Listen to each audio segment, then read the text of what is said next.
You won't want to miss that, but first, our top story.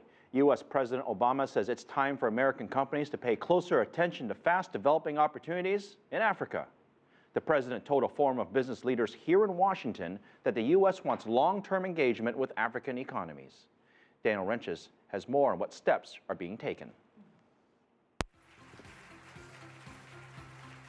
Speaking before the leaders of 45 African states and hundreds of U.S. and African business leaders, President Obama urged American businesses to seize economic opportunities and strengthen its foothold in Africa. So we've got a lot of work to do. We have to do better, much better. I want Africans buying more American products. I want Americans buying more African products. I know you do too, and that's what you're doing here today.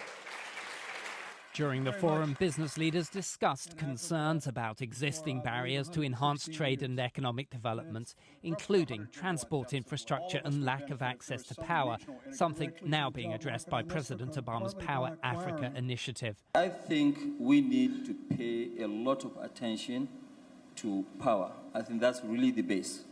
Because if we really want to have inclusive growth, most of these small and medium enterprises, they are not going to work unless we have power.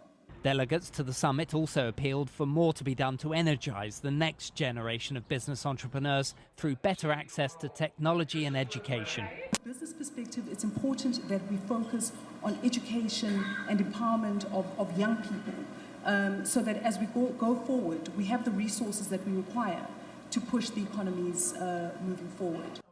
It's an urgent issue, given that Africa has the youngest population in the world, with around 200 million people aged between 15 and 24.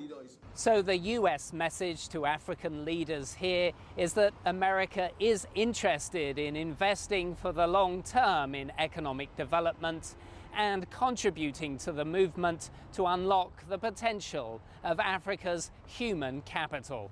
Daniel Renches, CCTV, Washington.